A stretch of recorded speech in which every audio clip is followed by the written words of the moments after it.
Hey guys, okay, so this is basically just going to be a real quick, almost like a video. I'm going to do a real quick little video. I'm going to do it this way instead of getting the camera and doing the editing and uploading the video and all that kind of stuff, because right now it's just a lot going on. So I'll probably be doing some videos like this directly from the webcam, kind of send them up as a live video for those of you who want to watch live, and then just kind of cut them off and have them become videos later on.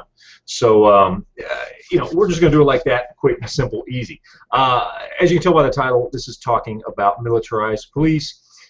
With everything that's been going on, I know there's a lot of videos out. We talked about it on the live chat last week that I did on Wednesday, as far as just a lot of the stuff that was going on, because that was right when a lot of the tear gas and the curfews and a lot of this stuff were starting to happen, was last Wednesday, and it was starting to kind of get pretty big. So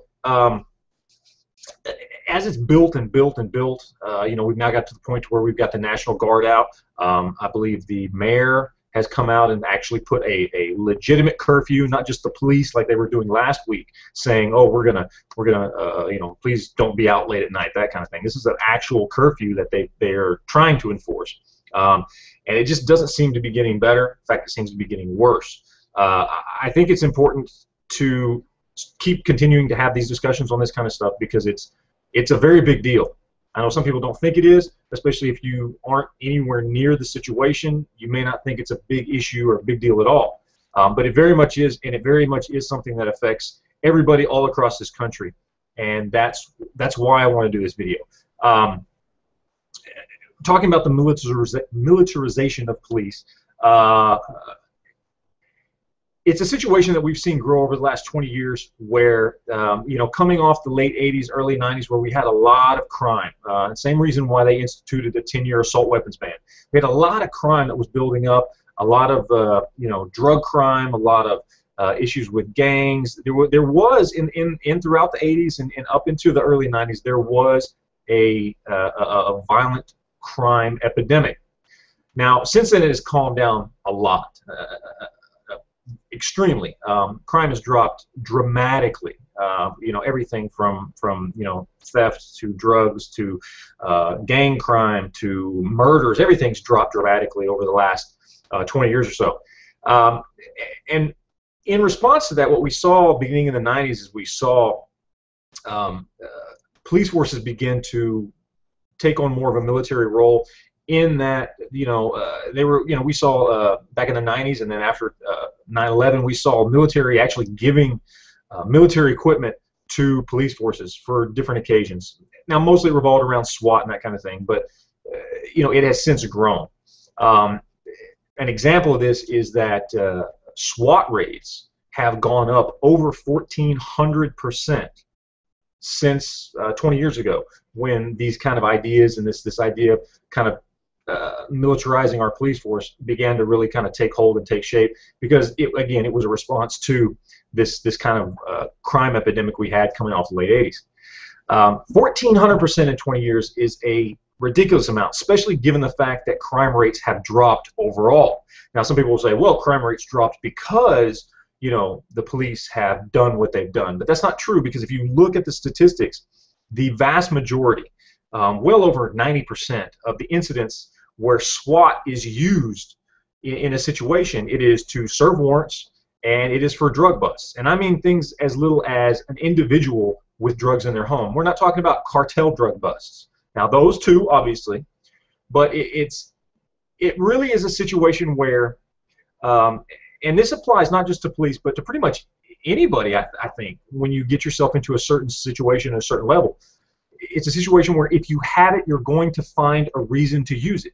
And that's what a lot of these police forces are doing with their training and how they treat their officers and how they push their officers to do certain types of things. They have given their officers all this equipment and said, use it. Find reasons to use this stuff. And they do. Now, does that mean that police are evil and bad and all that kind of stuff? No, it's not. I think a civilized society needs a civilized police force to deal with the things that it's there to deal with, to enforce the law and those kinds of things. But we've stepped beyond that, and that's where the problem is, and that's why I wanted to make this video. There are pictures of the SWAT team and the police force in Ferguson right now, Ferguson, Missouri, where all these riots are taking place and the protests and then the curfews and the National Guard, where these guys are running around in camouflage. Now that's ridiculous, first of all. I mean, these guys are dressed up, full decked out, looking like they're, you know, straight out of, you know, Afghanistan or something, decked out in camo and all that kind of stuff. And it's ridiculous because they're in a suburb in Missouri.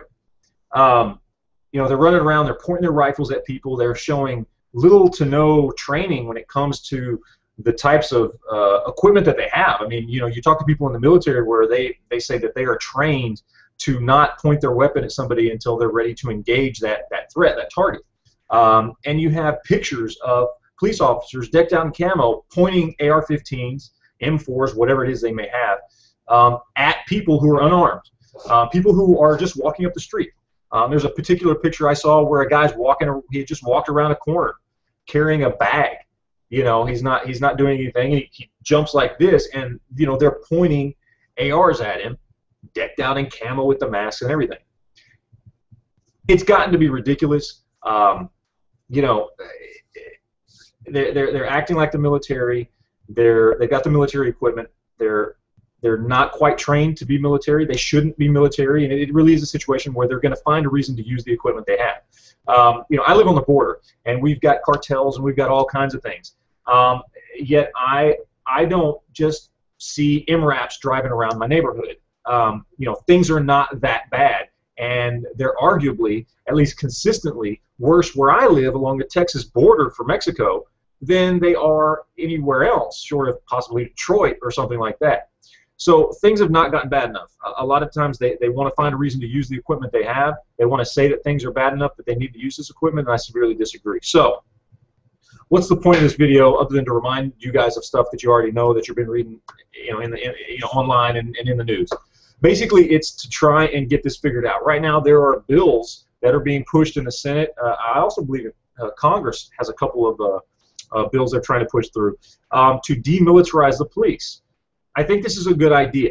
You know, obviously, it's something we need to take into great consideration because there are situations where we do need police to be able to handle certain threats, and I agree with that.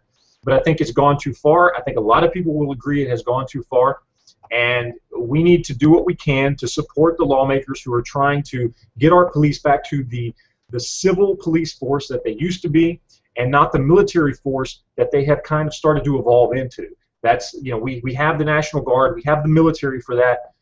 We don't need our police to be that in the same way. So that's pretty much what this is. Again, like I said, this is basically just a video that I'm posting up live because it's a lot easier for me to just go on a live hangout than to make a video, edit it, upload it, do all that stuff. It takes a lot less time to do it this way. So for now, I might be doing a couple of these videos a week just like this. So anyway, that's it, guys. I appreciate you watching. Leave comments down below. Let me know what you think. Tell me if you think I'm completely off and you think that the police should have everything that the military has and they should be using it all the time. Obviously, I disagree, but I do want to hear your opinions on this stuff. So let me know in the comments down below, and I appreciate you guys watching, and we will talk to you later. Thanks.